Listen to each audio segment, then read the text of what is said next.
Hello, my dear students and parents. Can you guess where we are now? Yes, we are in KEMARO Island.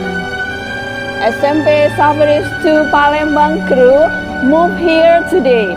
We are going to make teaching and learning videos here. Why? Because we love you. We want to serve you the best.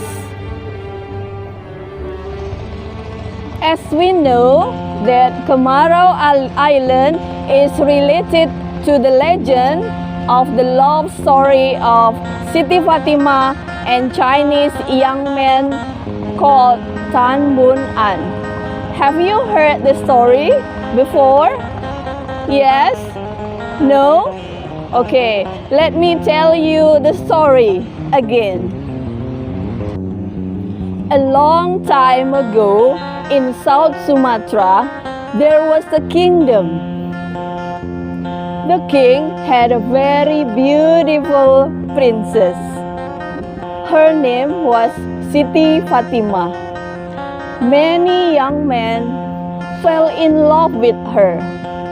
However, they didn't have any courage to propose her. Why?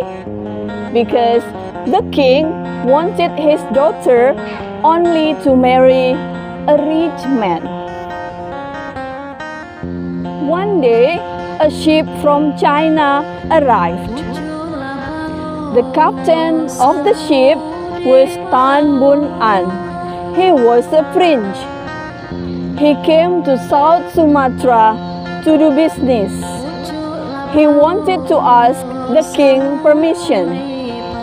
The king said, I will let you stay here to do business, but you have to give half of your profit to the kingdom. Then Tan Bun An agreed with the king. Since then, Tan Bun An often came to the palace, and he wanted to propose Siti Fatimah. Tan Bun An came to the kingdom and talked to the king.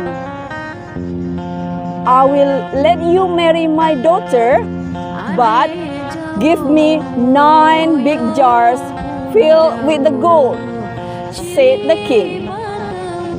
Then Tan Bun An wrote a letter to his parents in China and told them about Siti Fatimah. The parents agreed and sent him 9 big jars filled with gold. To cover the gold from the thieves, the parents put some vegetable on the top of the gold. Later, the 9 big jars arrived. Tan Bun An immediately looked for the jars. He was so surprised. When he opened the cover of the jar, he saw rotten vegetables. What is it? Only rotten vegetables?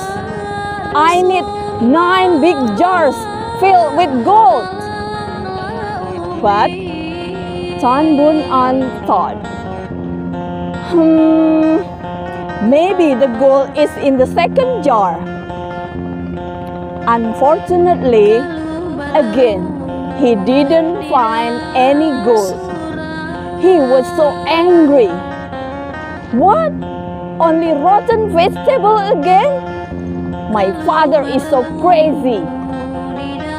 Guys, do you know what happened next? Tan Bun An threw the jars into the river.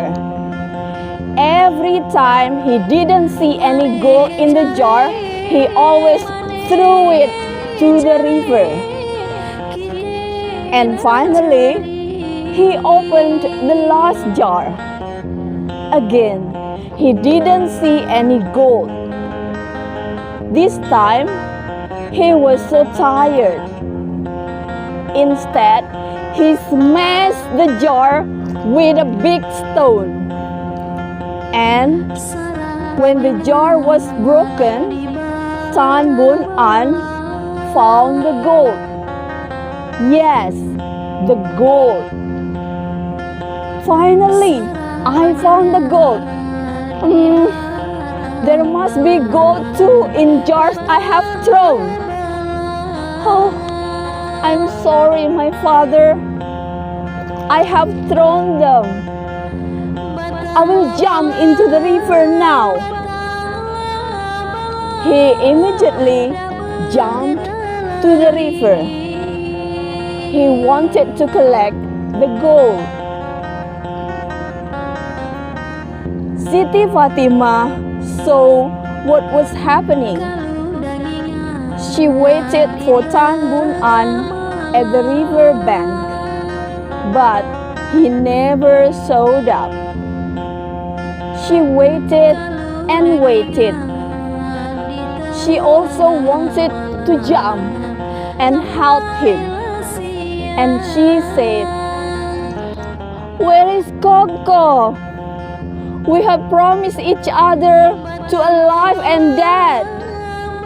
Why do you never show up, Coco? I will jump into the river now. Wait for me, Coco."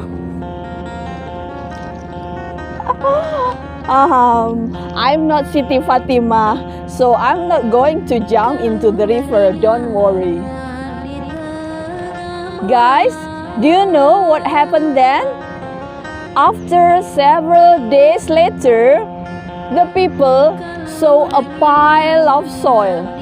The soil was bigger and bigger.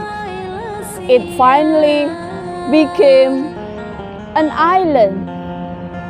The people named it KEMARO Island.